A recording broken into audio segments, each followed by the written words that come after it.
Ini bisa menjadi sebuah karya masterpiece ya. Lalu kalau melanjutkan mempropos tentang intensitas medan listrik, kamu review lagi tuh intensitas medan listrik ya. Nah, itu seperti itu ya medan listrik, tapi yang pertama kali itu ditemukan itu medan listriknya statis. Kalau statis itu berarti arahnya tetap, besarnya juga tetap. Sumber yang statis ya sumber DC ya, yang kita tahu dihasilkan dari baterai misalnya atau power supply, kita set tegangannya sekian, volt DC seperti itu ya. Maka nanti arahnya akan tetap, kemudian besarnya juga akan tetap atau kekuatannya juga akan tetap ya. Nah, ternyata kan nggak cukup sampai di situ, seperti itu ya, sehingga nanti akan ada lagi yang melanjutkan. Lalu di bidang magnetisasi, mungkin kalian ingat lagi apa yang dilakukan oleh Ørsted ya.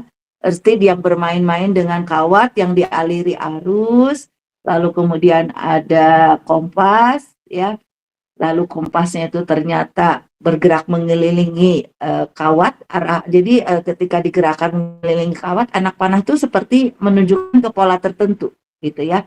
Dari situ kita tahu ada yang disebut dengan kaidah tangan kanan. Kamu bisa memperagakan kalau jempolnya arus ya, maka 4 jari kita yang melingkar itu adalah medan magnet yang dihasilkan atau flux magnetik yang dihasilkan gitu ya. Jadi kalau arah jempol kita ke atas, maka nanti kalian bisa bayangkan 4 jari kita yang lainnya masuk tuh ke dalam papan tulis, ya istilahnya ya, masuk nanti keluar lagi, masuk keluar lagi. Jadi itu adalah terjadinya medan magnet yang dipropos oleh Ørsted. Tapi Ørsted baru menunjukkan fenomenanya saja, belum menghasilkan formulasi matematikanya ya. Belum menghasilkan formulasi matematikanya, dan itu dilanjutkan oleh Biotsaphat. Jadi Biotsaphat melanjutkan memformulasikan, membuatkan persamaan matematika terhadap fenomena yang ditemukan oleh Ørsted, sehingga kita bisa menghitung secara kuantitatif medan magnet yang dihasilkan dari sebuah arus yang melewati sebuah kawat seperti itu ya.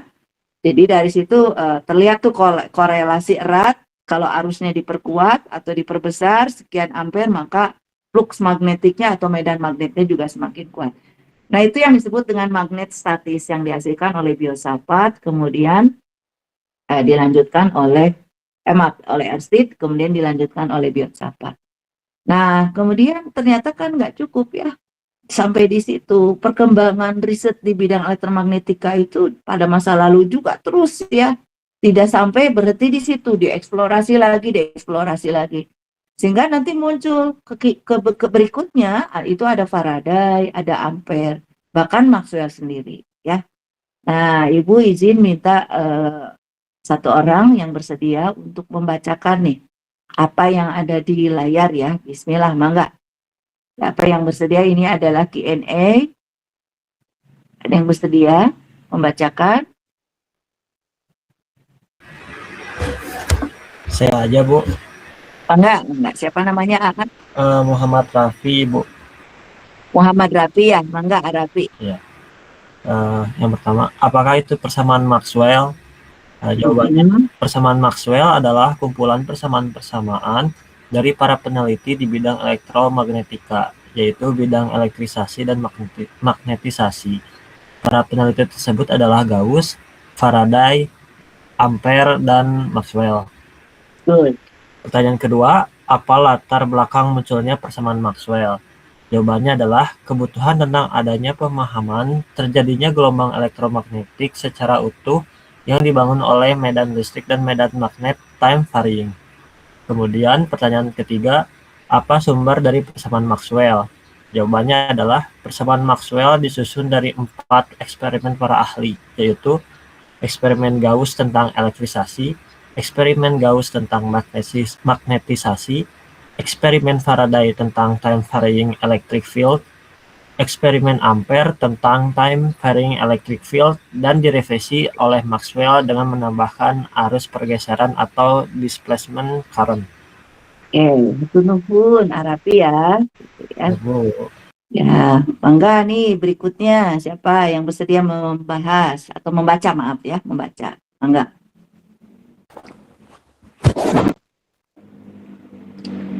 Ya, enggak.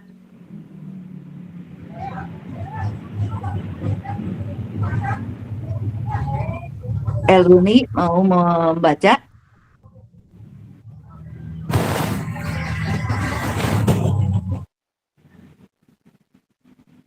El mau membaca, El? Atau siapa, Mangga? Silakan. Saya aja, Bu. Mangga, Harifa.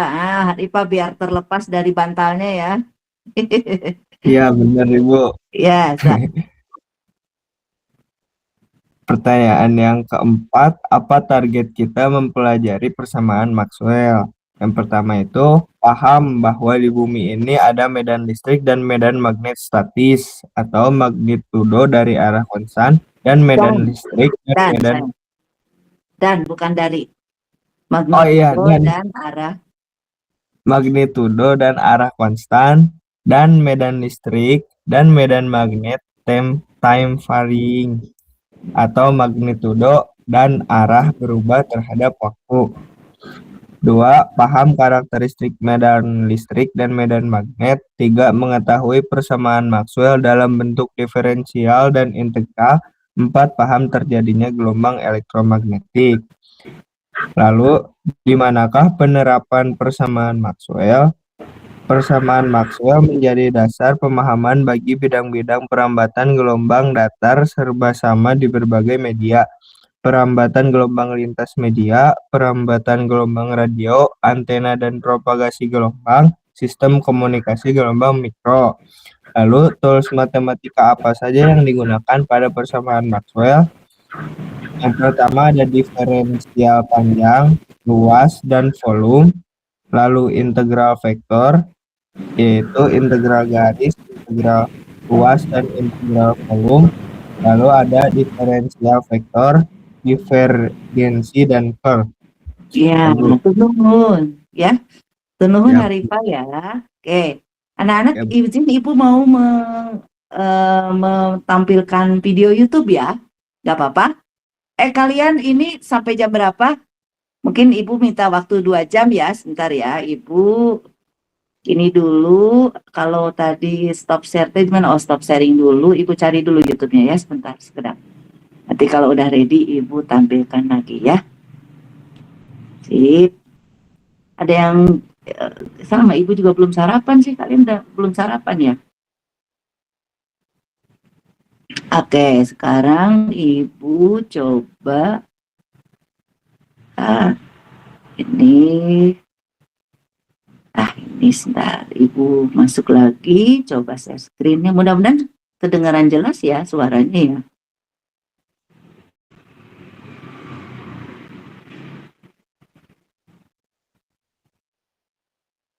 Oke. Nggak kedengaran suaranya? Atau ada nggak? Nggak ya? Oh iya ya, sebentar. Dari Ibu dulu. Tunggu. Mungkin ininya jangan di mute ya. Bentar.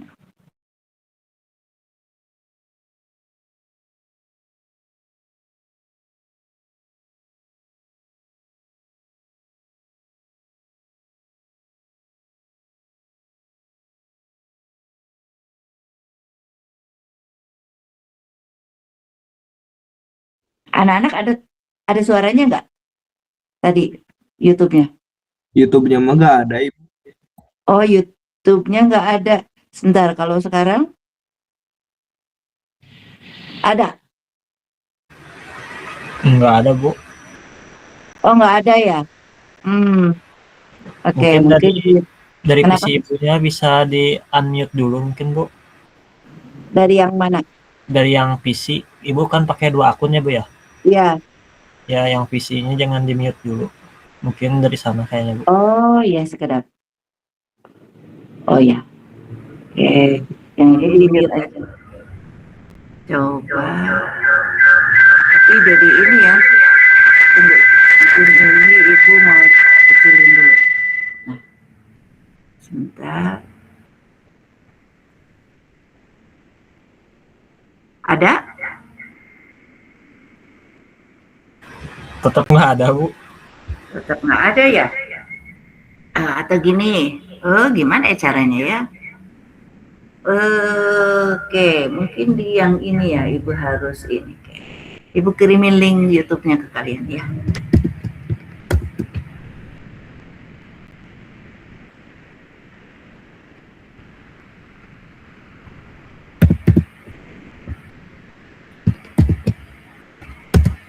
Oke, coba disimak dulu ya. Sebentar aja lah, mungkin tidak harus full. Enggak, masing-masing aja.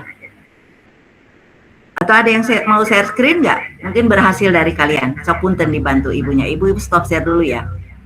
Mungkin ada yang bersedia share screen. Ada yang punya kuota aman?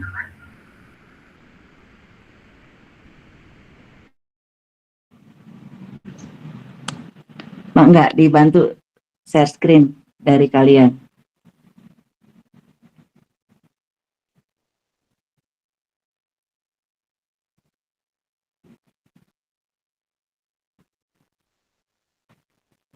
Berhasil?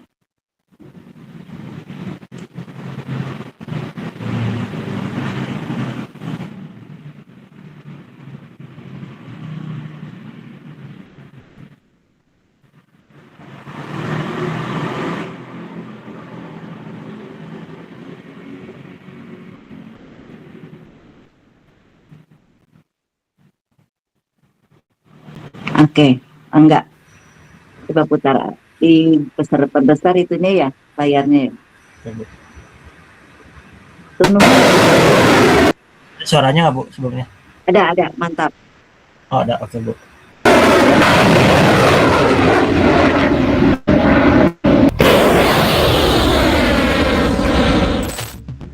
Di atas kertas, kekuatan udara Iran mungkin kalah telak dengan Amerika Serikat. Dari sisi jumlah alutsista, Amerika Serikat dan Israel mungkin jauh memimpin di depan Iran. Tapi kalau bilang Iran lebih lemah dari Amerika Serikat, sepertinya harus pikir dua kali. Karena di langit yang sama, Iran diam-diam memainkan permainan yang berbeda.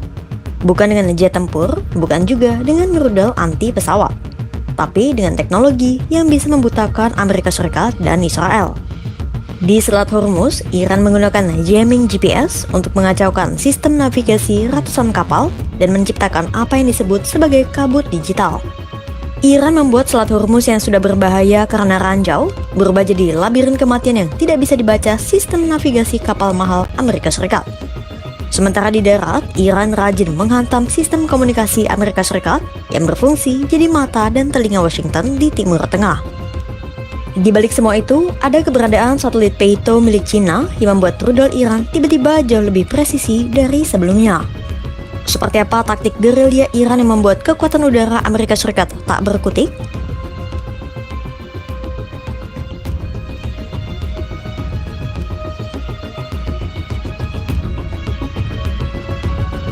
Bayangkan kamu lagi mengemudi di jalan tol yang sempit. Tiba-tiba GPS-mu menunjukkan kamu berada di tempat lain. Peta bergerak sendiri, kamu tidak tahu di mana kamu sebenarnya berada. Nah, itulah yang terjadi di Selat Hormuz dan dialami oleh para awak kapal tanker berbobot ratusan ribu ton. Melansir dari CNN, dalam waktu 24 jam pertama setelah serangan Amerika Serikat Israel terhadap Iran, sistem navigasi kapal-kapal di sekitar Selat Hormuz langsung kacau. Radar kapal-kapal itu keliru menunjukkan posisi mereka sedang berada di bandara, di PLTN, bahkan di daratan Iran.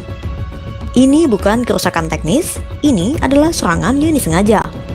Iran sengaja menyiarkan sinyal radio intensitas tinggi pada frekuensi yang sama dengan yang digunakan alat navigasi.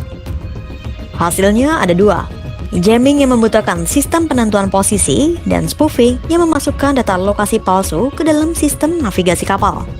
Lebih dari 1.200 kapal terpengaruh oleh pemalsuan sinyal Iran. Aksi Iran itu juga melumpuhkan sistem AIS atau Automatic Identification System kapal.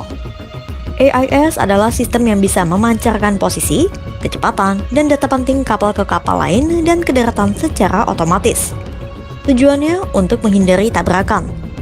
Tapi karena Iran memancarkan gangguan, beberapa kapal tanker terpaksa berbalik arah atau mematikan sinyal AIS mereka sepenuhnya. The Wall Street Journal juga telah menunjukkan bagaimana Iran membuat Selat Hormuz jadi labirin yang tak bisa dibaca. Hal itu terpantau melalui data citra satelit radar Sentinel-1 yang diambil pada 10 Maret 2026. Hasilnya, ratusan kapal terlihat jelas di citra satelit. Tapi di peta pelacakan AIS, sebagian besar kapal-kapal itu tidak terdeteksi. Artinya, kapal-kapal itu sebenarnya ada. Tapi kalau dilihat secara digital, mereka seolah tidak ada. Taktik kamuflase ini bakal menjadi petaka berlapis saat kapal-kapal yang buta arah itu terjebak dalam ranjau laut yang disiapkan Iran.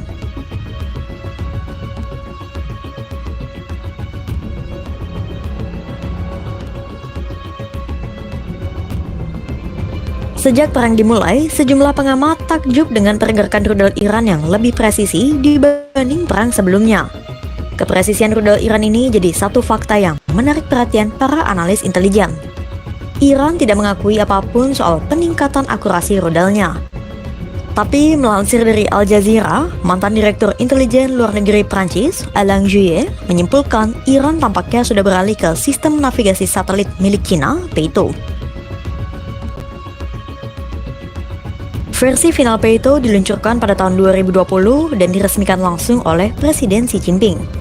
Peito diciptakan untuk menandingi sistem GPS punya Amerika Serikat.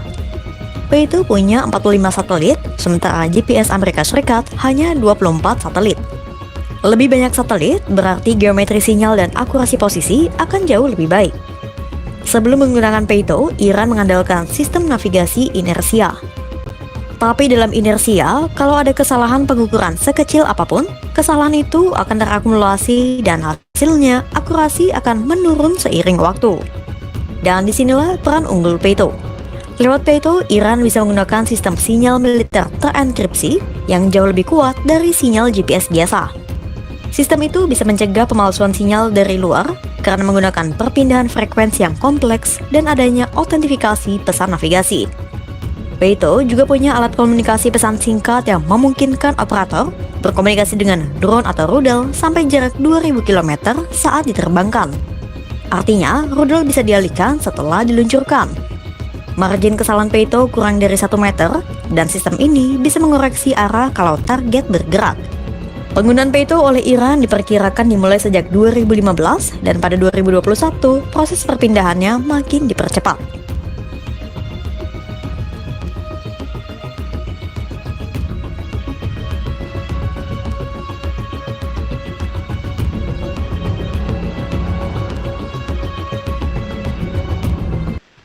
Kalian udah daftar affiliate? Ibu ada iklannya. Gak apa-apa. Tapi jarang bikin konten video gara-gara terkendala waktu, tenaga, atau mungkin kalau Siap.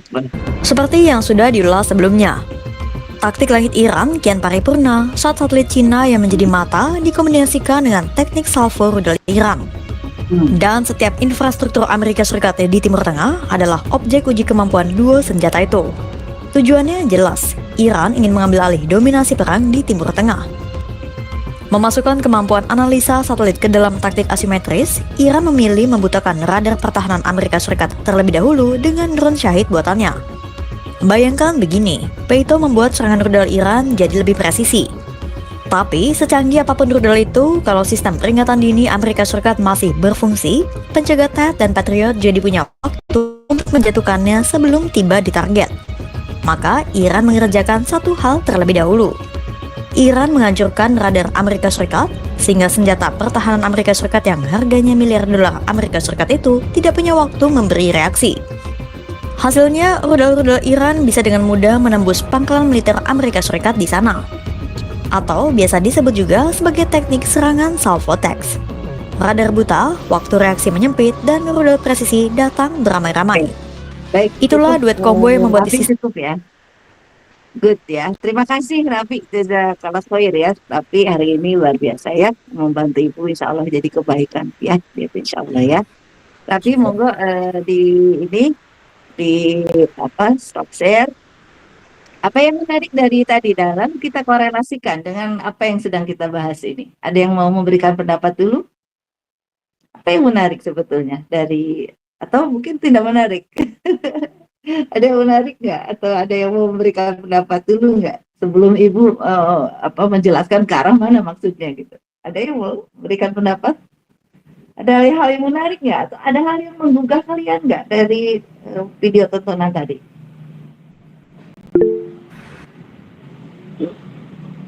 Enggak? Ya, Rafiq, silakan.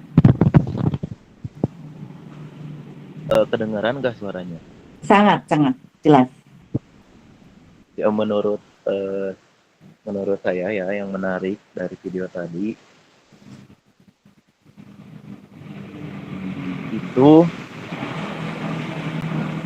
kan teknik jamming, Bu. Jadi Teknik jamming, ya oke. Terus? kita mengelabui kan itu pakai ya, gelombang elektromagnetik yang mengacaukan radar. Jadi si rudalnya tidak bisa dideteksi kalau di video ya. Nah, yang saya menarik itu di bagian sananya, Bu. Apalagi, Rafiq? Jamming. Oke, kamu jamming ya. Kamu menarik itu ya. Jamming ya berarti ya. Ya, Bu. Oke, siap. Nanti kita kasih temennya yang lain. Oke, ada yang mau memberikan pendapat juga selain Rafiq? Rafiq itu panggilannya Rafiq atau siapa? Ya, Rafiq, kita Rafiq aja. Siapa? Rafiq atau? Pik. Opik, bukan Opik. Ya udah Rafiq aja ya. Oke, yang lain, Gilbert. Gilbert ada, Gilbert? Kamu mau memberikan pendapat?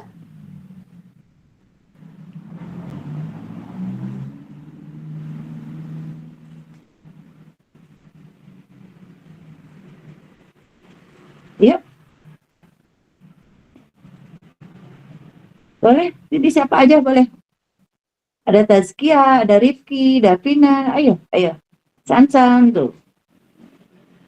Fatima, ada Alia, ada Luana, Ailsa, ayo, silakan. Raise your hand and try to explain what's your opinion about the video.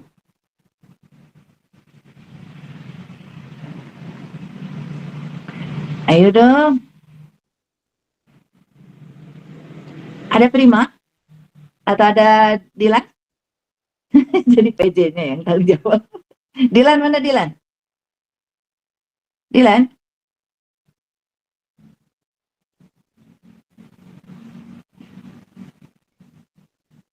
Ada Dilan? Dilan nggak hadir ya? Dilan. Ya, kasih aja mungkin yang kalimat yang mungkin simple atau pendek juga nggak apa-apa. Dilan? Mungkin ada yang tertarik, Dilan?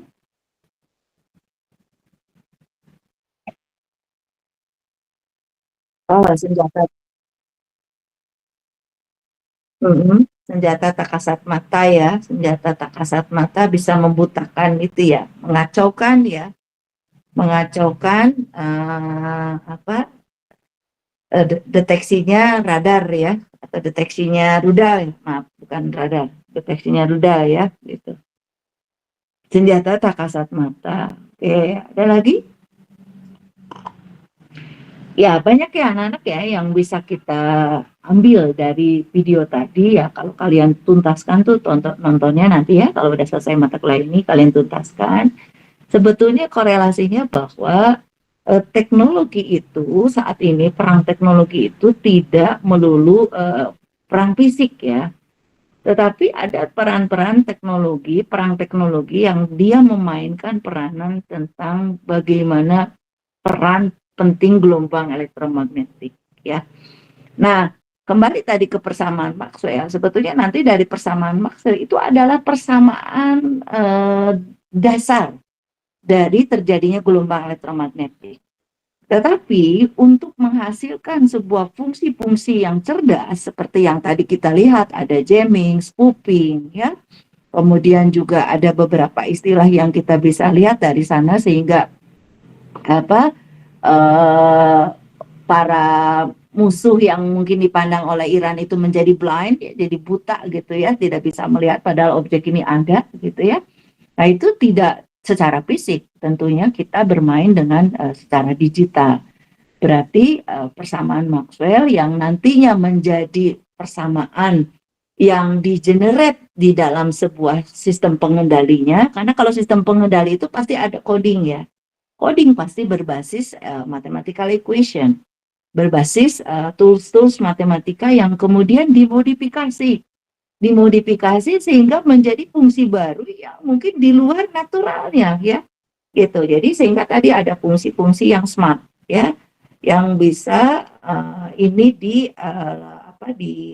diluncurkan sehingga yang namanya kehebatan fisik pada akhirnya ketika dilawan dengan kehebatan digital yang tidak bisa terlihat ya dengan modifikasi gelombang elektromagnetik yang pengendali cerdas tadi ya, oleh karena itu bisa mengacaukan GPS ya, sehingga data palsu itu bisa disisipkan seperti itu sebetulnya adalah modifikasi yang diantaranya adalah modifikasi dari persamaan Maxwell yang dasar. Nah ini anak-anak ya, dengan orang-orang di sana itu sekolah tinggi ya, ini telah mampu melakukan modifikasi, artinya research terus dengan memodifikasi sebuah ilmu-ilmu dasar, dimodifikasi sehingga menghasilkan fungsi-fungsi yang smart ya, yang kita bisa decak kagum ya. Kalian tuntaskan nanti nonton video itu ya, ada beberapa istilah yang kalian bisa catat di situ yang itu sebetulnya erat kaitannya dengan telecommunication engineering, peran telecommunication engineering. Kalau seorang teknik informatika saja, tentu intuisi dari sisi tadi memanipulasi radarnya gitu ya, memanipulasi gelombang elektromagnetiknya sehingga tidak bisa terdeteksi, itu mungkin tidak ada di situ ya, tidak ada di ranah itu. Tapi mereka jago coding. Cuman ibu yang mungkin juga ini sebuah kesempatan kalian berkarir ya, bagi kalian yang memang menyukai coding ataupun terpaksa harus belajar coding, bukan terpaksa, sekarang membangkitkan ini menjadi sebuah kebutuhan ya. Di masa yang akan datang itu butuh orang-orang yang mengerti telecommunication engineering, mengerti bagaimana gelombang elektromagnetik itu bekerja, termasuk juga basis-basis eksperimennya di situ, mengerti tentang radarnya, mengerti tentang satelitnya, tapi dia bisa coding ya, dia bisa coding, dia punya ability they have a good ability about coding ya. Jadi dari situ mereka punya kemampuan coding yang sangat baik sehingga tadi bisa diimplementasikan tuh modifikasi persamaan Maxwell sehingga melakukan fungsi-fungsi jamming ya. Ada gelombang elektromagnetik yang frekuensinya yang sama tapi dayanya lebih kuat, sehingga ya yang frekuensi sama dayanya lemah nggak bisa dong kita untuk beraksi di situ ya.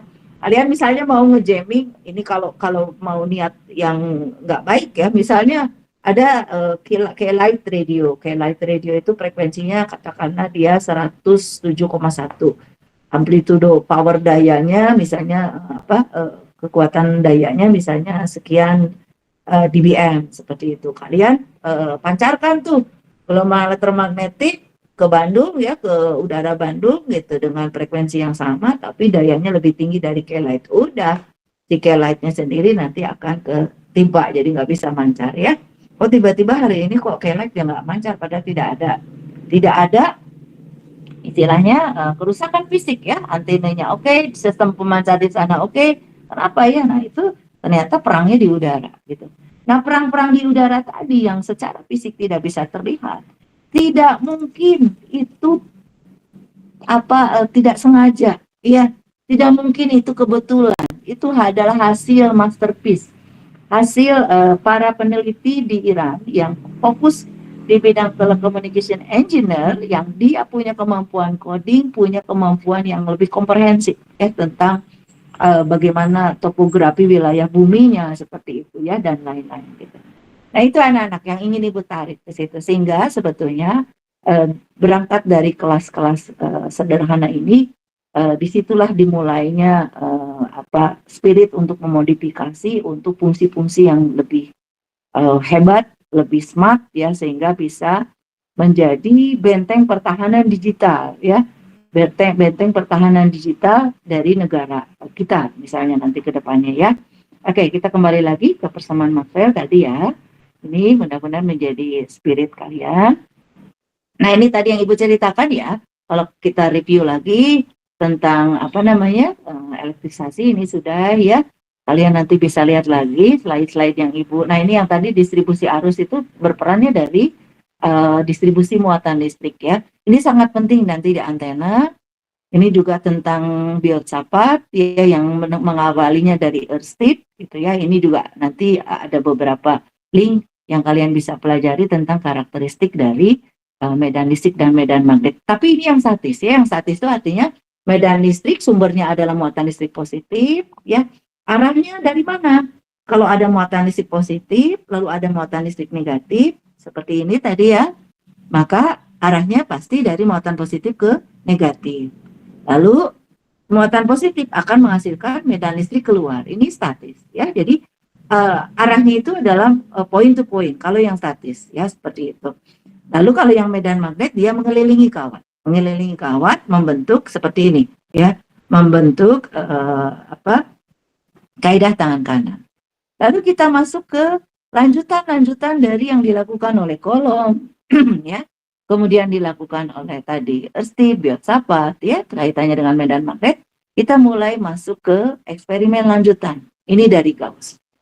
Nah, Gauss itu ini ada perspektif yang jadi apa ya? Eksperimen yang dilakukan oleh Gauss itu tentunya dia kebalikan, seperti seolah-olah seperti kebalikan dari yang dilakukan oleh Coulomb tentang terjadinya medan listrik ya. Jadi kalau Coulomb itu ada muatan listrik positif, maka muatan listrik positif ini akan menghasilkan medan listrik atau flux listrik ya. Kalau dia menempati sebuah ruang, nanti ada kerapatan flux listrik di situ, berapa kolom per meter kubik misalnya kalau ruang, atau menempati sebuah bidang nanti berapa kolom per meter persegi, atau menempati sebuah garis berapa kolom per meter, seperti itu. Jadi ada muatan listrik positif sebagai sumbernya, maka akan menghasilkan medan listrik keluar arahnya. Nah, tapi kalau Gauss arahnya kebalikan. Ya. Jadi dari medan listrik yang terdeteksi atau dari kerapatan flux listrik yang terdeteksi di gambar ini adalah flux out gitu ya. Yang sebetulnya medan listrik atau kerapatan flux listrik ini defektor ini simbol dari kerapatan flux listrik ya. Nah, ini yang di bawah nih defektor kerapatan flux listrik. Itu simbolnya defektor ini, lalu dia sebenarnya merupakan dari perkalian epsilon R, yaitu permitivitas relatif dari media yang dilalui oleh muatan udara berarti 1, lalu epsilon 0 permitivitas ruang hampa, lalu dikali E vektor yaitu medan listrik ya. Nah, jadi kalau ada kerapatan flux listrik gitu ya yang terdeteksi di situ, yang sebetulnya dia dihasilkan dari kerapatan-kerapatan flux listrik yang menembus bidang hayal. Jadi kalian bisa bayangkan ya, ini tidak bisa dilihat. Mungkin ya radar itu kalian bisa bayangkan di situ ada kerapatan flux listrik yang mungkin telah dimanipulasi oleh kreatornya, oleh para peneliti Iran ya, sehingga nanti kerapatan flux listrik ini bisa menghasilkan smart function setelah digabung nanti dengan fungsi yang lain ya, dengan parameter yang lain seperti itu. Nah, jadi dari Gauss ini, dari kerapatan flux listrik yang terdeteksi, dari kerapatan dari medan listrik yang terdeteksi, yang sebetulnya dia keluar dari bidang-bidang hayal yang kecil ini, yang menembus keluar, yang kita namakan luas kecilnya itu adalah DS. Itu dari situ kita bisa tahu sumbernya, yaitu medan listriknya itu berapa kolom atau berapa kolom per meter kubik atau berapa kolom per meter persegi atau kolom per meter seperti itu. Jadi dari medan listrik atau dari kerapatan flux listrik kita tahu sumbernya berapa seperti itu. Kalau tadi kolom ya dari muatan listrik sekian kita bisa tahu medan listriknya berapa voltmeter gitu ya. Tapi kalau dari Gauss ini sebetulnya kalau kita makna fisiknya gitu ya, bahwa dari medan listrik yang kita ukur kita bisa tahu sumbernya itu berapa kolom. Jadi dari arah yang kebalikan. Bisa dipahami anak-anak? Ya. Jadi tadi dari yang kolom, dari muatan listrik positif kita bisa tahu berapa besarnya medan listrik yang dihasilkan atau berapa kerapatan peluk listrik yang dihasilkan. Tapi dari Gauss justru dibalik, dari medan listrik yang kita ukur atau dari medan listrik yang kita deteksi, dari kerapatan peluk listrik yang kita deteksi, kita akan tahu sumbernya berapa kolom atau sumbernya berapa kolom per meter persegi, tadi berapa kolom per meter kubik dan seterusnya. Jadi bisa jadi kayak semacam inverse engineering ya dari yang dilakukan oleh kolom. Itu yang dilakukan oleh Gauss ya. Nah, persamaan matematisnya ini, persamaan matematis yang dideklarasikan oleh Gauss yang sebetulnya tidak melawan konsep kolom, tidak, tetapi malah memperkuat konsep kolom.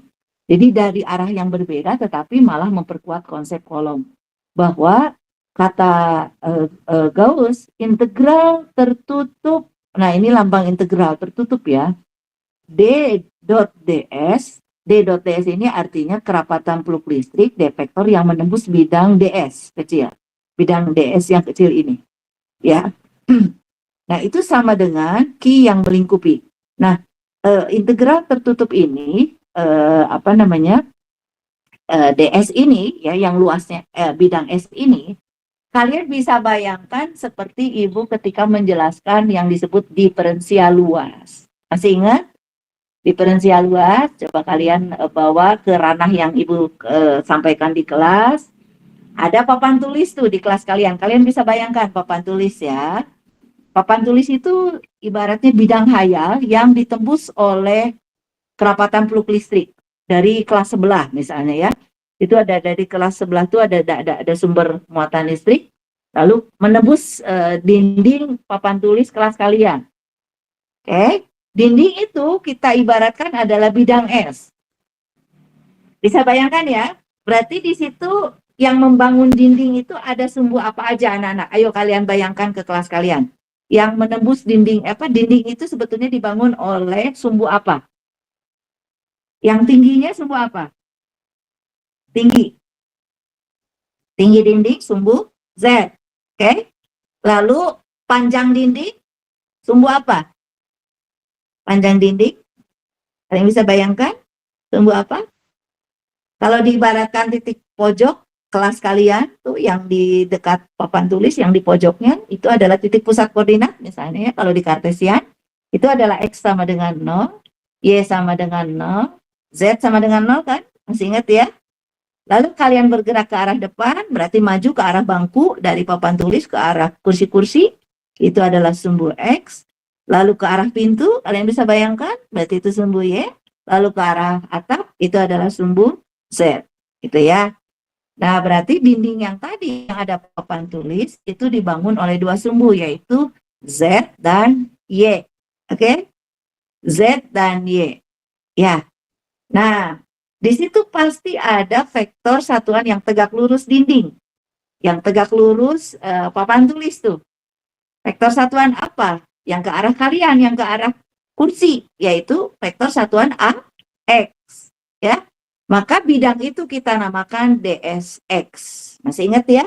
DSX, kalian buka lagi catatan elektromagnetikanya. DSX itu dibangun oleh DY dikali DZ. Vektor satuannya AX ya, seperti itu. Kalau lantai, bidang hayal yang ditembus oleh ini bidang Gaussnya ya, yang ditembus oleh bidang Gaussnya itu bidang S-nya itu yang ditembus oleh peluk listriknya adalah lantai, ada sumber di bawah lantai, keluar tuh tegak lurus lantai peluk listriknya, maka lantai itu adalah DSZ ya, karena vektor satuan yang tegak lurus lantai adalah AZ. Berarti kalau DSZ kalian uraikan menjadi DX yang ke arah depan kalian, ya yang ke arah meja kalian dari papan tulis, lalu yang ke arah pintu DY, jadi DZ, DX dikali DY vektor satuannya AZ. Nah, itu yang dimaksud dengan DS di sini. Yang nanti ini menjadi batas-batas integralnya. Jadi kalau dia bidangnya lantai tadi atau bidangnya papan tulis saja dulu ya, bidangnya papan tulis, maka batas integralnya ini adalah untuk sumbu Y-nya dari berapa sampai berapa. Dari Y, misalnya Y sama dengan 0 sampai Y sama dengan 10 cm, misalnya seperti itu. Lalu Z-nya, katakanlah dari Z sama dengan 0 sampai Z 5 cm, misalnya seperti itu. Nah, ini jadi integral lipat 2. Nah, kalau kalian tahu gitu ya bahwa sebetulnya integral itu maknanya adalah kalian menjumlahkan ya kerapatan plug listrik yang menembus bidang kecil DS. Kalian jumlahkan. Jadi kalau ada bidang tadi papan tulis besar ditembus oleh medan listrik, ingin tahu sebetulnya muatan listrik yang menjadi sumbernya itu berapa, kalian tinggal menghitung saja medan listrik atau di sini kerapatan peluk listrik yang menembus bagian-bagian kecil dari tembok yang ada papan tulisnya tadi, yang luasnya DS. Ya, dihitung medan listrik yang menembus bidang yang kecil di sini, bidang yang kecil di sini, sampai seluruh dinding yang ada papan tulis itu kalian hitung. Kan repot, ya. Kalau kalian menghitung medan listrik atau kerapatan peluk listrik yang menembus bidang-bidang kecil tadi, kalian hitung. Sudah saja, lakukan yang disebut integral. Jadi integral itu kalian tentukan, oh ini bidang yang papan tulis ini dia terbentang dari Y sekian sampai Y sekian, Z sekian sampai Z sekian, tadi DS-nya berarti DY dikali DZ, nah tinggal lakukan integral. Maka dari situ kita akan tahu berapa sih muatan listrik yang melingkupi bidang S ini gitu. Jadi artinya dari kerapatan peluk listrik yang kita deteksi kita bisa tahu sumber muatan listriknya berapa. Ya, ini hal yang kebalikan dari kolom. Kalau kolom tadi dari muatan listrik kita akan tahu medan listriknya berapa atau kerapatan peluk listriknya berapa. Tetapi keduanya semakin menguatkan bahwa sumber medan listrik dalam hal ini medan listrik statis itu adalah muatan listrik positif. Nah ini nanti yang menjadi resume pertama kita ya dari persamaan Maxwell ini yang digagas oleh Gauss. Jadi sumber medan listrik statis dalam hal ini itu adalah muatan listrik positif yang mana arahnya keluar. Ya, arahnya keluar nih. Kalau ada yang masuk tadi ya, ini jadi dia keluar, arahnya keluar dari sumbernya. Ya, atau yang kita katakan point to point atau membentuk lintasan terbuka seperti itu. Ya. Oke. Nah, lalu Gauss ini juga dia melakukan eksperimen yang berikutnya tapi di bidang medan magnet. Dilakukan hal yang sama. Ya, ini melanjutkan dari Biot-Savart. Biot-Savart mengklaim bahwa sumber arus ya yang melewati sebuah kawat misalnya itu akan menghasilkan medan magnet atau flux magnetik. Nah, B vektor ini simbol flux magnetik. Ya, yang mana B vektor ini sama dengan mu R yaitu permeabilitas media dikali mu 0 permeabilitas ruang hampa lalu dikali H vektor. H vektor ini adalah medan magnet. Ya, jadi B vektor adalah kerapatan flux magnetik sedangkan H vektor adalah medan magnet atau intensitas medan magnetnya. Ya, kerapatan flux magnetik satuannya Weber per meter sedangkan medan magnet satuannya ampere per meter. Nah, jadi kalau yang dilakukan oleh Gauss untuk medan magnet ini, jadi Gauss ini melakukan dua ya, elektrisasi dan magnetisasi. Gauss melakukan hal yang sama, mendeteksi medan magnet, ya. Nah, itu sebetulnya medan magnet yang menembus bidang S ini dihasilkan dari medan magnet atau flux magnetik yang menembus bidang-bidang kecil. Itu dijumlahkan, hasilnya kok 0 gitu. Berbeda dengan yang tadi, ya. Berbeda dengan yang dilakukan oleh Gauss untuk medan listrik. Hasilnya yang ruas kanan, tadi kan kalau integral tertutup D dot ds, yang persamaan sebelumnya yang ini ya, integral tertutup D dot ds, kan ini mirip ya persamaannya ya, coba kalian perhatikan tuh, persamaannya kan mirip ya, yang ini D dot ds, tapi yang kanannya Q, artinya ada besaran, ada sebuah parameter yaitu Q. Tapi kalau yang di kedua, ya di kedua ini, B dot ds, D-nya diganti B, jadi kerapatan flux magnetik, ruas kanannya 0, gitu. Nah, jadi ini sebetulnya memperkuat dari apa yang dilakukan oleh Biot-Savart bahwa lintasan flux magnetik itu membentuk loop tertutup. Sehingga kalau kalian jumlahkan integralnya itu akan 0, ya. Integral dari kerapatan flux listrik yang menembus seluruh bidang ini, bidang S ini akan 0 hasilnya. Gitu. Nah, 0 ini menunjukkan bahwa bukan berarti tidak ada sumber medan magnet, tidak, tetapi medan magnet itu membentuk lintasan tertutup. Nah, karakteristik-karakteristik ini yang akhirnya dimainkan ya oleh para ahli sehingga menghasilkan smart function seperti yang tadi kita lihat di fungsi-fungsi video ya, yang tadi kita lihat seperti itu. Jadi dari persamaan Gauss untuk medan magnet ya, integral tertutup S B dot ds hasilnya sama dengan 0, atau B-nya kita ganti dengan mu R dikali mu H dikali H vektor itu di dot produkkan dengan ds hasilnya sama dengan 0. Ini memberikan fakta bahwa sebetulnya kalau yang tadi itu kan Q ya, di ruas kanannya itu Q itu adalah muatan listrik ya, muatan listrik. Lalu di yang kedua Gauss untuk medan magnet itu 0, berarti kita bisa katakan bahwa di dunia ini tidak ada yang disebut dengan muatan magnetik. Kan kalau di sini tadi muatan listrik ya, di sini kan seyogianya muatan magnetik dong ya. Istilahnya kan ada parameter lain ya, yang kita simbolkan mungkin Qm atau apa, yang itu mewakili yang disebut dengan muatan magnetik. Tapi kan 0 ternyata. Berarti di dunia ini tidak ada yang disebut muatan magnetik, yang ada hanyalah muatan listrik ya. Lalu yang kedua, karena dia 0 hasil integralnya, berarti medan magnet atau flux magnetik itu membentuk lintasan tertutup.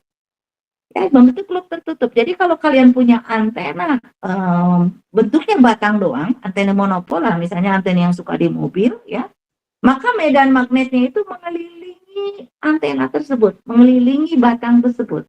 Ya, dia tidak keluar, tapi maksudnya tidak seperti medan listrik ya, tetapi dia mengelilingi seperti itu, membentuk loop tertutup. Jadi ini memperkuat eksperimen dari Biot-Savart ya. Nah, dari yang pertama, dari yang Gauss ini kita tahu bahwa eksperimen Gauss ini memperkuat Coulomb, yang mana semakin menguatkan bahwa sumber medan listrik atau kerapatan flux listrik itu adalah muatan listrik positif, ya. Lalu yang di sini menguatkan eksperimen Biot-Savart, ya, bahwa flux magnetik itu membentuk lintasan tertutup. Lalu kita mesti catat bahwa tidak ada di dunia ini yang disebut muatan magnetik. Pertanyaan kita adalah, berarti kalau gitu sumber medan magnet apa kan gitu ya? Sumber medan magnet apa? Nah, itu dilanjutkan nanti pada eksperimen berikutnya. Oke. Anak-anak mohon bersabar ya mendengar penjelasan ini. Nah, jadi tadi dari 2 eksperimen Gauss untuk medan listrik dan medan magnet, kita tahu ya, Gauss yang untuk medan listrik menguatkan eksperimennya Coulomb, memberikan penguatan fakta bahwa sumber medan listrik statis itu adalah muatan listrik positif, arahnya terbuka, membentuk lintasan terbuka ya, itu point to point, itu untuk yang statis. Oke. Lalu untuk yang medan magnetnya dari Gauss baru ada baru ada informasi dari Gauss itu bahwa lintasan flux magnetik itu membentuk loop tertutup. Lalu yang kedua, tidak ada yang disebut dengan muatan magnetik. Nah, lalu hadirlah Faraday, ya. Ini gerakan MOSIFO kelihatan nggak di kalian? Ibu nggak tahu caranya membuat jadi merah apa ya, di sini nggak tahu ya di PDF.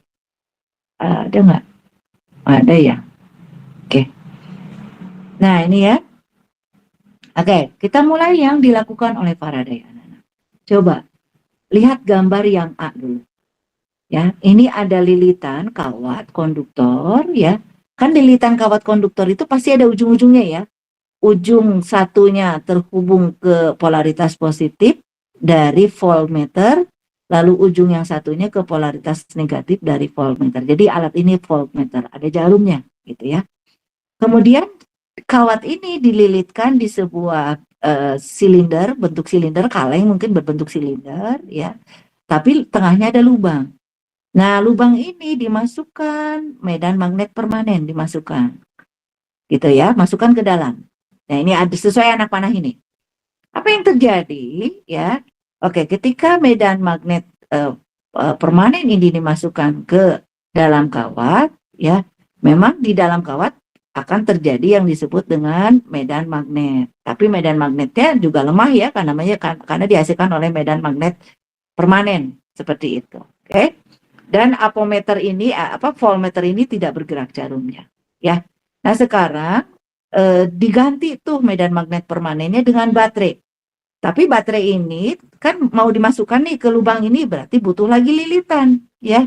Jadi dengan lilitan ini, di lilitan yang kecil, diameternya lebih kecil yang akan dimasukkan ke lubang ini, itu lilitan kawat konduktor juga, ya. Ini dialiri arus dari baterai. Nah, sehingga di lilitan kawat yang kecil itu terbentuk yang disebut dengan flux magnetik atau medan magnet yang arahnya mengikuti kaidah tangan kanan. Dimasukkanlah ke sini. Dimasukkanlah ke kawat.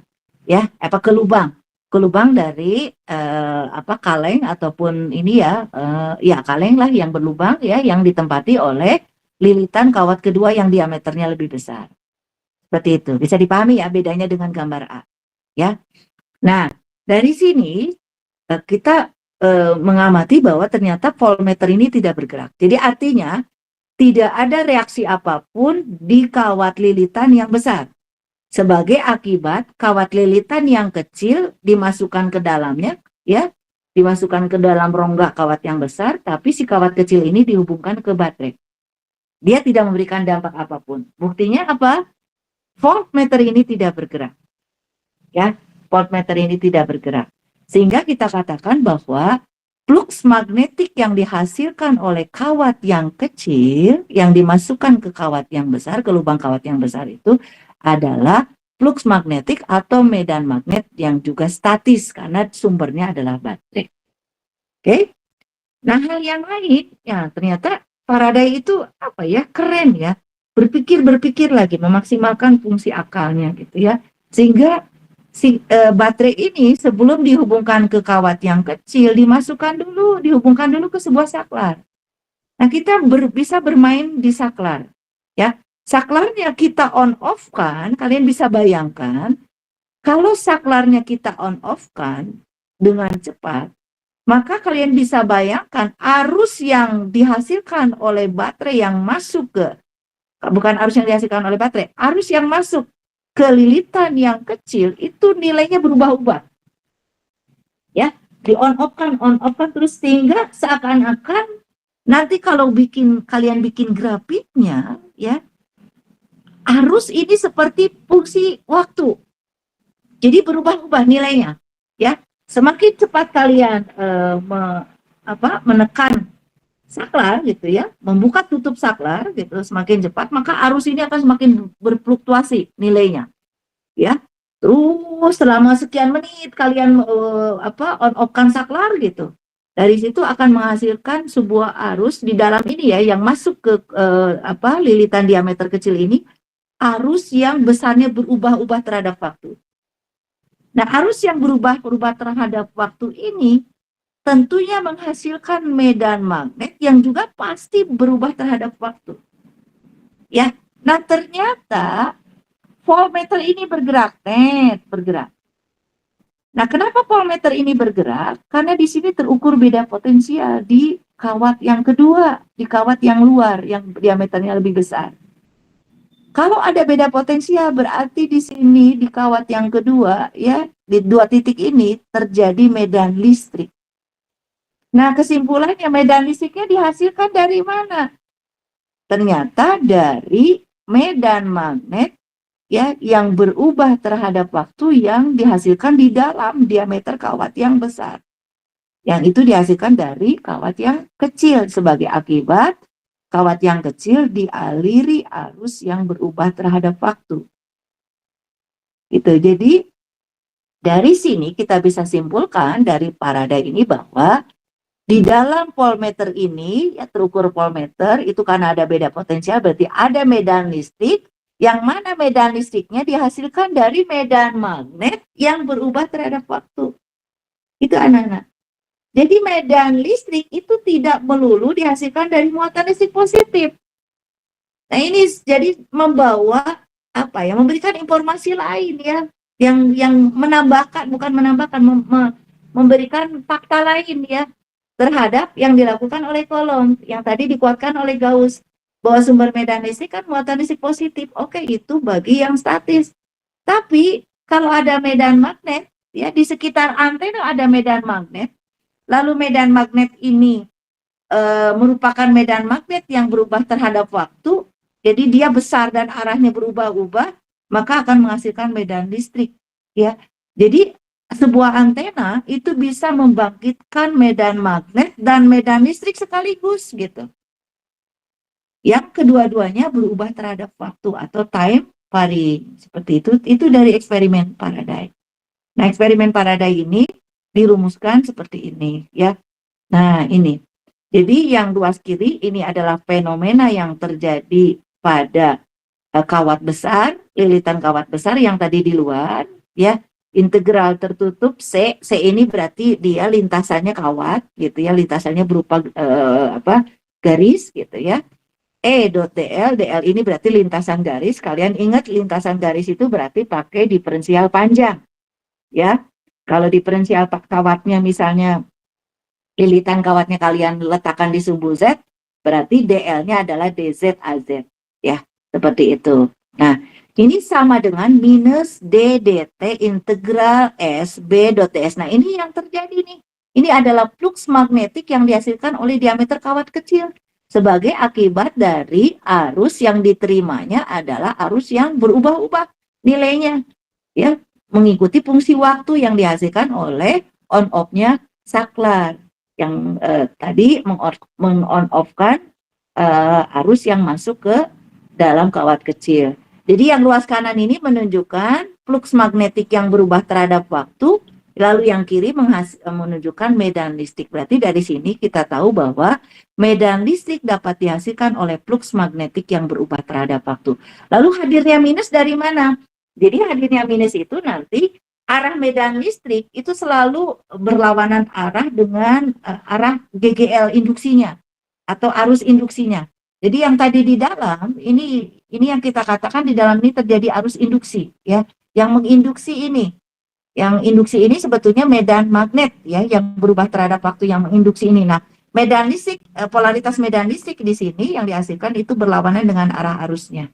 Ya, seperti itu sehingga muncul istilah negatif seperti itu. Jadi dari eksperimen Faraday ini kita bisa gabungkan dengan eksperimen Gauss tadi, bahwa sumber medan listrik, kalian nanti bisa catat sebagai resume ya, sumber medan listrik itu adalah muatan positif dan medan magnet yang berubah terhadap waktu.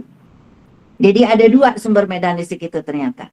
Kalau muatan listrik positif itu dihasilkan menghasilkan medan listrik yang statis ya, sedangkan muatan medan magnet yang berubah terhadap waktu itu menghasilkan medan listrik yang juga berubah terhadap waktu yang kita namakan time varying atau tidak statis atau dinamis mungkin ya, seperti itu. Oke. Ada yang mau ditanyakan sampai sini? Nanti kalian review lagi mungkin ya. Sedikit lagi terakhir ini yang kaitannya dengan ampere. Nah, ampere itu sampai sini anak-anak. Nih yang ini nih. Nih ampere yang ibu blok. Ya. Ampere ini sampai sini. Ampere sebetulnya melanjutkan dari yang dilakukan oleh Biot-Savart. Tapi dari arah yang kebalikannya juga. Sama seperti yang tadi dilakukan oleh Gauss. Ya, ampere itu dari medan magnet, gitu ya, sebetulnya ya. Dari medan magnet itu dihasilkan, kita akan tahu sumbernya yaitu arus. Ya, jadi dari medan magnet. Jadi ini tapi eksperimen ampere ini pada lintasan yang terbuka ya. Maksudnya dari sebuah lintasan kawat seperti itu. Jadi apa yang dilakukan Maxwell ini sebetulnya menguatkan fakta dari yang dilakukan oleh Biot-Savart bahwa sumber medan magnet itu adalah arus DC. Ya, jadi dengan melakukan persamaan matematikanya adalah integral tertutup C H dot dl sama dengan IDC. Seperti itu ya. Jadi pengamatannya pada lintasan, sebuah lintasan yang dialiri arus. Lalu dengan menghitung medan magnet yang dialiri arus tadi itu ya, itu ampere mengetahui sumber arusnya itu berapa. Jadi di sini menguatkan fakta bahwa arus DC itu menghasilkan medan magnet, tapi dalam hal ini medan magnet statis. Nah, berbeda dengan yang dilakukan oleh yang dilakukan oleh ampere.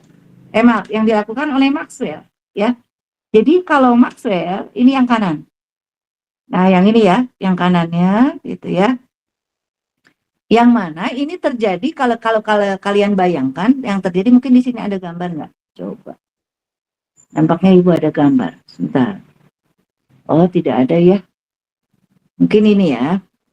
Coba Ibu share screen di sini di tablet. Oke. Sebentar. Dikit lagi ya anak-anak, sabar ya.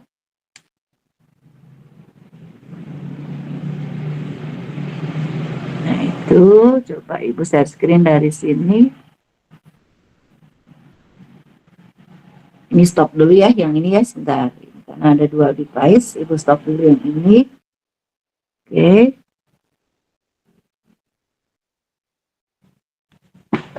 Nah, ini kita di layar, apakah sudah ada notes di situ? Sudah, Ibu. Sudah ya. Nah, jadi yang dilakukan oleh Maxwell tadi ya, kan kalau ampere itu hanya sampai begini ya tadi. Sebentar, ini tulisannya. Oke. Yang tadi dilakukan oleh Maxwell, ampere itu ya. Yang dilakukan oleh ampere kan membuktikan bahwa sebentar tadi sebentar. Rumusnya yang dilakukan oleh ampere itu ini ya. Jadi hanya menguatkan saja yang dilakukan oleh Biot-Savart ya. Ini H.dl. Jadi pengamatan dari medan magnet yang melintasi ya sebuah sebuah lintasan dl itu bisa mengetahui sumbernya yaitu arus DC. Jadi ini untuk medan magnet statis. Ini menguatkan eksperimen dari Biot-Savart ya, bahwa sumber medan magnet adalah arus DC gitu ya. Nah, tapi ada fenomena lain yang kalau kita lihat di kapasitor.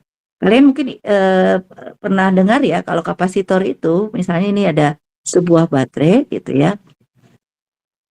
Sebuah baterai lalu ini dimasukkan ke kapasitor, ini kapasitor gitu ya. Ini C, ini adalah baterai sekian volt gitu ya. Ini arus nanti masuk ya ke kapasitor ini.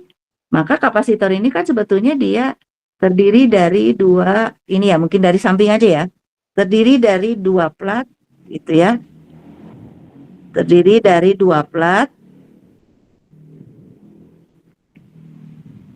gitu ya. Ini ada 2 plat ke sana. Nah, terdiri dari 2 plat yang memiliki luasnya A gitu ya. Nah, kalau misalnya plat yang pertama ini, nanti di antara plat ini nanti ada dielektrik ya, ada dielektrik yang kita simbolkan epsilon L gitu ya. Nah, ini jarak antar platnya itu katakanlah ini adalah D kecil gitu. Nah, di sini ini misalnya kawat yang pertama, plat yang pertama kita hubungkan ke sumber DC gitu ya. Ke sumber DC ini sekian volt. Maka di kawat yang pertama ini akan terdistribusi arus terdistribusi muatan positif, maaf ya, terdistribusi muatan positif. Gitu ya, terdistribusi muatan positif. Lalu yang di sini terdistribusi, maaf ini keliru ininya. Ini tidak di sini ya. Jadi ini di sini yang baterai ini yang positifnya ke sini. Gitu, yang ini negatifnya ke sini. Jadi arusnya masuk. Jadi di sini terdistribusi muatan positif, di sini muatan negatif. Seperti itu. Arah medan listrik kemana? Arah medan listrik kan dari muatan positif ke negatif. Berarti ke sini arahnya. Arahnya ke sini, ya. Dari muatan positif ke negatif. Ini adalah arah medan listrik. Oke, ini adalah efektor. Seperti itu. Nah, kalau kalian ukur arus di lempengan lempengan tembaga yang ini yang sebelah kiri yang ada muatan positif itu akan terukur arus, tapi di muatan yang negatif itu arusnya 0, seperti itu. Oke. Ini biasa ya. Nah, lalu kita ganti nih, yang dilakukan oleh Maxwell itu diganti ininya, sumbernya diganti dengan sumber yang searah. Tadi bisa aja implementasinya pakai saklar ya.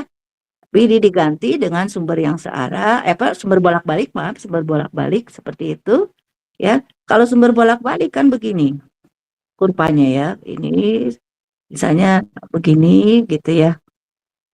Ini adalah T, ini misalnya ini I ya. Atau tegangan ya, atau arus boleh. Ini 0, ini katakanlah T1, ini T2, ini T3, T4 dan seterusnya.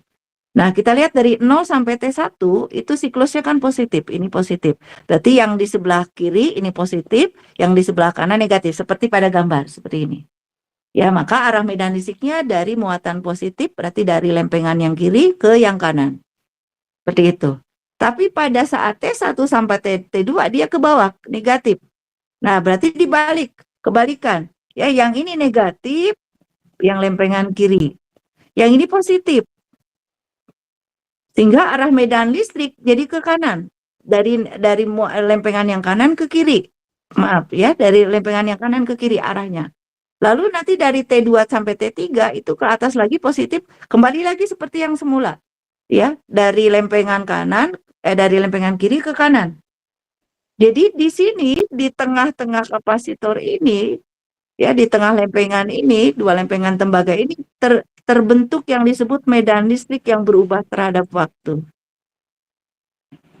Ternyata medan listrik yang berubah terhadap waktu ini menyebabkan di lempengan lempengan tembaga yang kanan, yang ini yang tadi seharusnya ditempatkan muatan negatif, itu terukur arus. Kalau terukur arus berarti ada medan magnet. Jadi di sini terukur medan magnet, sehingga di sini ada medan magnet nih yang melingkari di sini. Ya, ada medan magnet yang menyebabkan di lempengan di lempengan tembaga yang kanan itu terukur arus, yang berarti kalau ada arus ada medan magnet. Nah, medan magnet ini dari mana? Itu dihasilkan dari medan listrik yang di antara kedua lempengan ini, yang mana medan listriknya itu berubah terhadap waktu sebagai akibat sumbernya yang berubah terhadap waktu.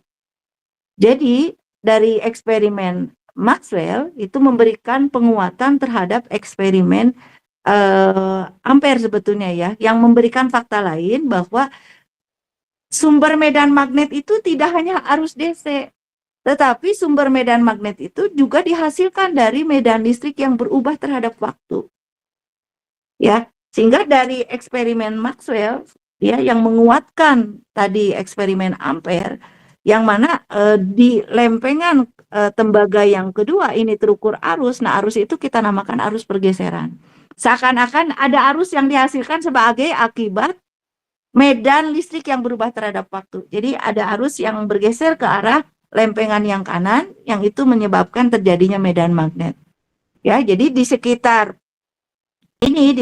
lempengan ini selain terukur medan listrik juga terukur medan magnet.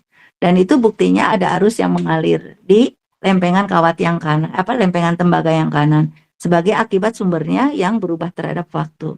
Jadi dari eksperimen Maxwell ini memberikan fakta lain ya, yang beliau mengklaim tentang konsep arus pergeseran ya, yang mana rumus matematikanya nih yang kanan ya. Ibu stop share dulu di sini. Ibu stop share dulu untuk yang ini.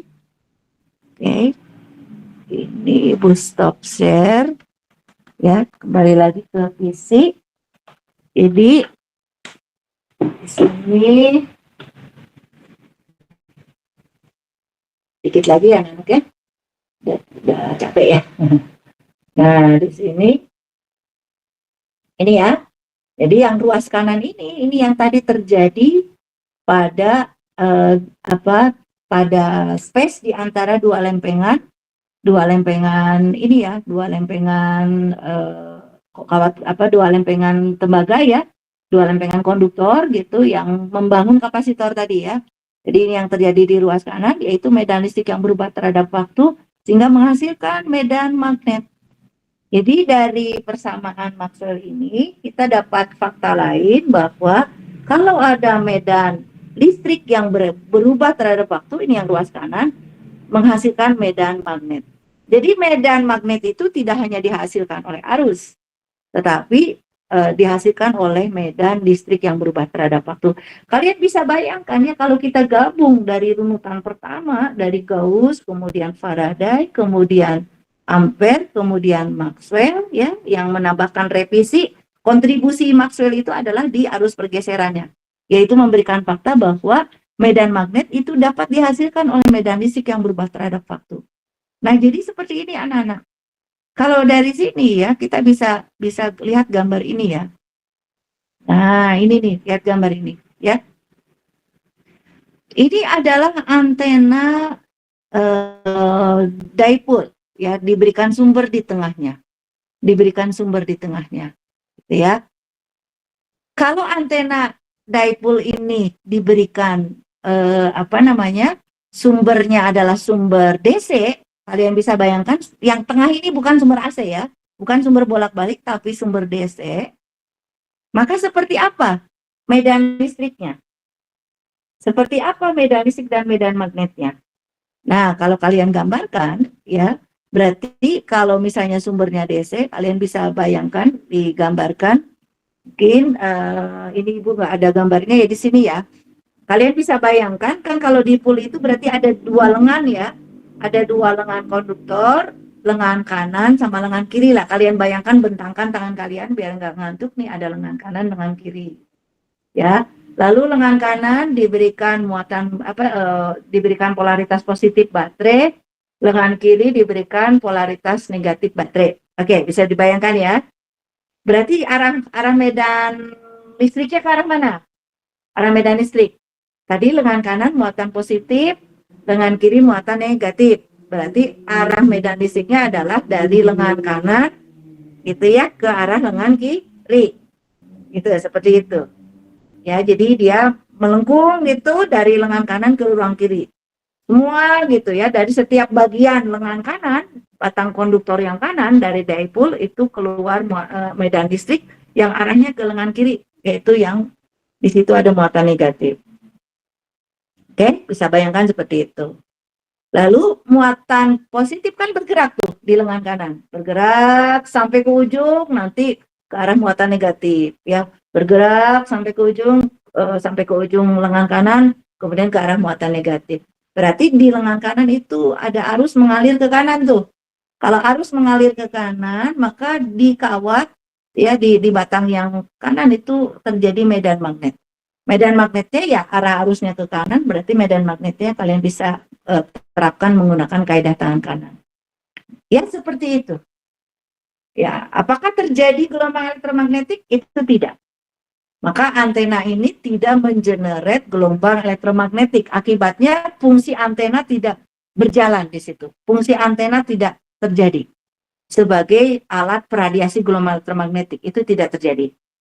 Karena yang terjadi di situ medan listrik dan medan magnet tidak berinteraksi. Tetapi yang terjadi medan listrik dihasilkan oleh muatan listrik positif dan itu arahnya dari setiap waktunya itu dari lengan kanan ke lengan kiri, yaitu dari muatan positif ke negatif.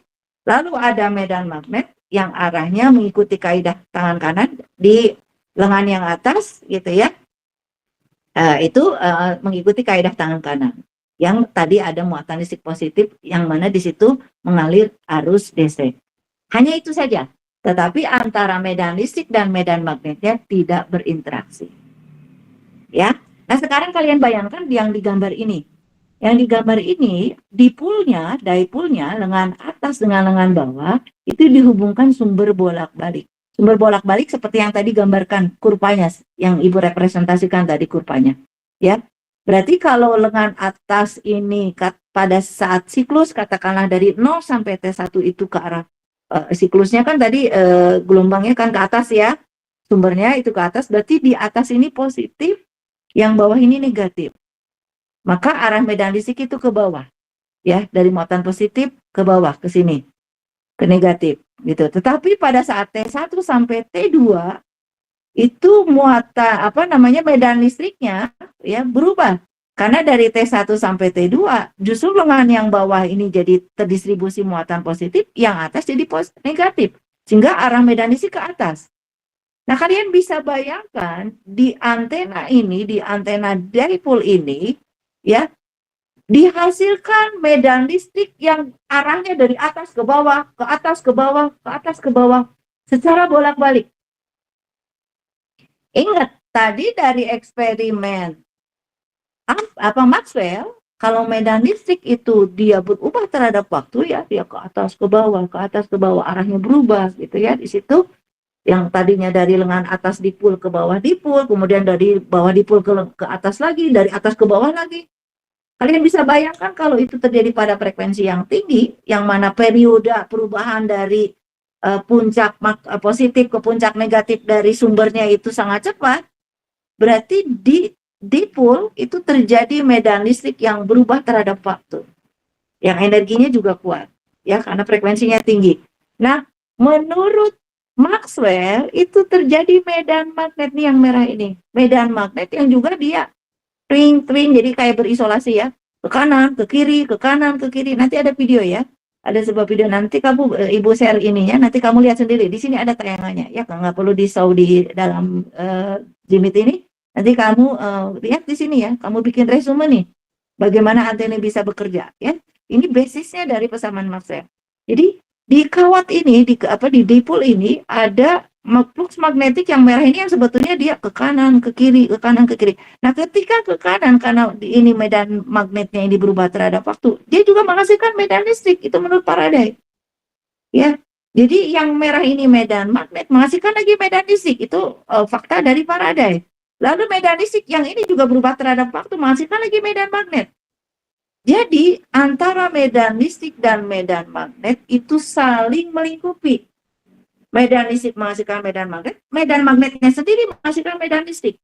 Jadi terjadi di antena itu medan listrik dan medan magnet yang saling menghasilkan, dan itu secara kontinu terus-menerus.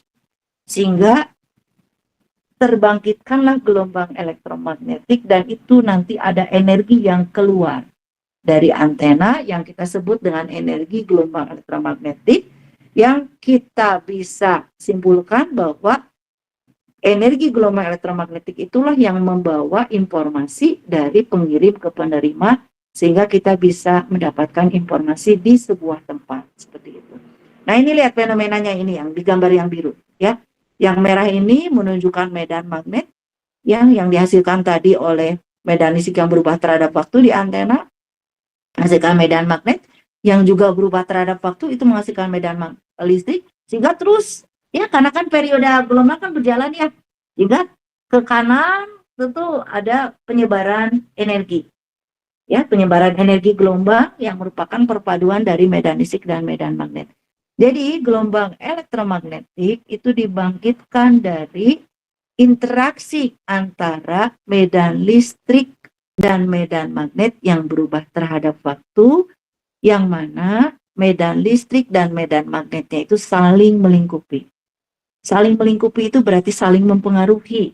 Ya, medan listrik mempengaruhi medan magnet mempengaruhi medan listrik. Begitu saja bolak-balik. Dari situ akan terbangkitkan gelombang elektromagnetik, sehingga antena dipole kalau dihubungkan ke sumber bolak-balik akan memancar, akan berfungsi sebagai antena. Nah, seperti ini gambarnya nih anak-anak. Nih, sehingga berfungsi sebagai antena. Kalau saja kalian atau kita semua bisa melihat bagaimana konfigurasi medan listrik dan medan magnet yang dihasilkan oleh antena dipole, aduh luar biasa. Ya, itu luar biasa indah mungkin ya. Cuman kan kita akhirnya tidak bisa bekerja dengan normal ya, karena pusing ya, apalagi semakin banyaknya mobil yang bergerak di situ ya. Semakin banyaknya mobil yang bergerak yang di situ punya antena, atau semakin banyaknya GPS yang aktif, kita tidak bisa bekerja dengan baik, kita tidak bisa hidup normal ya. Oleh karena itu Tuhan kita ya Allah tidak memberikan izin kita untuk melihat gelombang elektromagnetik, karena akan membuat kita menjadi bingung ya, menjadi upset dan tidak bisa hidup normal seperti itu. Itu anak-anak ya. Jadi nanti kalian bikin resume ya. Kenapa ya antena itu bisa meradiasi? Jawabannya satu. Karena antena dihubungkan ke sumber bolak-balik. Di situ, itu yang pertama. Lalu dengan antena yang dihubungkan ke sumber bolak-balik, berarti di antena terjadi medan listrik yang berubah terhadap waktu. Kenapa? Karena muatan positif dan muatan listrik negatif itu saling bergantian. Terjadi perubahan posisi. Nah, perubahan posisi ini menyebabkan medan listriknya juga berubah. Ya, terhadap apa? Terhadap waktu. Nah, medan listrik yang berubah terhadap waktu tadi menurut Maxwell menghasilkan medan magnet yang berubah terhadap waktu. Menurut Faraday, medan magnet yang berubah terhadap waktu menghasilkan medan listrik. Jadi, medan listrik menghasilkan medan magnetnya sendiri juga menghasilkan medan listrik. Sehingga antara medan listrik dan medan magnet pada sumber yang diberikan ke antena yang itu sumbernya bolak-balik atau sumber yang berubah terhadap waktu, maka di situ kita melihat ada interaksi antara medan listrik dan magnet. Lalu interaksinya itu keduanya saling melingkupi, artinya medan listrik dipengaruhi oleh medan magnet dan sebaliknya, sehingga muncullah gelombang elektromagnetik. Inilah alasan kenapa antena itu bisa meradiasi. Ya, jadi kalian lihat di BTS, dimanapun kalian melihat antena, pasti sumbernya itu adalah sumber yang ada mekanisme sumbernya itu sumber yang memang sumber yang bolak-balik ya, atau sumber yang berubah terhadap waktu, bukan sumber DC. Paling tidak sumber DC yang dimodifikasi dengan saklar tadi, seperti yang dilakukan oleh Faraday, itu bisa membangkitkan sumber yang bolak-balik sehingga memunculkan yang disebut dengan medan magnet berubah terhadap waktu. Ternyata menurut Faraday menghasilkan medan listrik. Dikuatkan lagi faktanya oleh Maxwell, medan listrik juga bisa loh, gitu ya, menghasilkan medan magnet, dengan catatan medan listriknya juga berubah terhadap waktu. Begitu anak-anak yang bisa Ibu sampaikan tentang persamaan Maxwell. Jadi dari persamaan Maxwell ini kalau kita himpun ya, ini ada 4 ya. Tapi kalau dimodifikasi persamaan Maxwell ini, wah keren tadi, seperti yang Iran tadi ya, menjadi taktik geliria langit katanya ya, yang menjadi sebuah smart kendali ya, smart kontrol bagi sebuah sistem yang tidak bisa terlihat oleh kasat mata ya.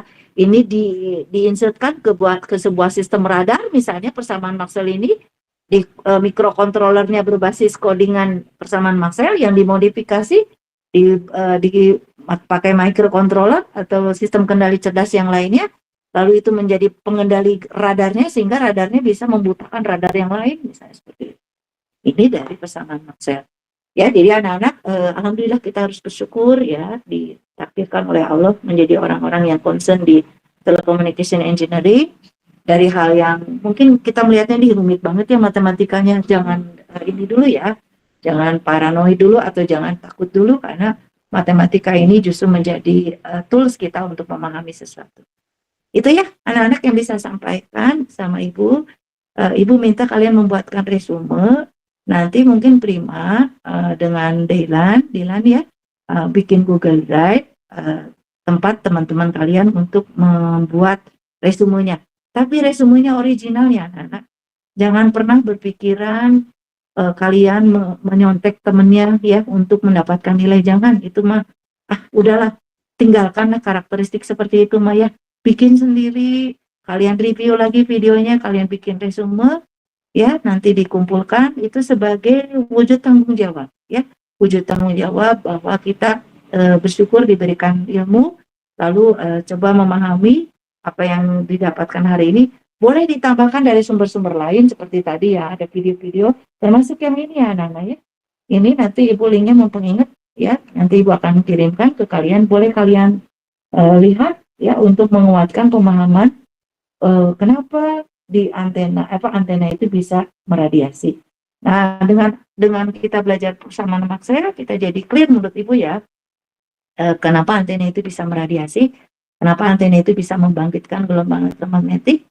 Karena di situ antena membangkitkan medan listrik dan medan magnet yang time varying ya. Yang keduanya saling berinteraksi, keduanya saling mempengaruhi sehingga terbangkitkan gelombang elektromagnetik. Oke, itu dari Ibu. Sebelum Ibu tutup, ada yang mau ditanyakan? Ada? Kalau tidak ada, boleh kalian internalisasi. Ada yang membuat ini enggak? Screen recording? Ada? Nanti kalau sudah ke generate hasilnya, tolong dikirim linknya ya.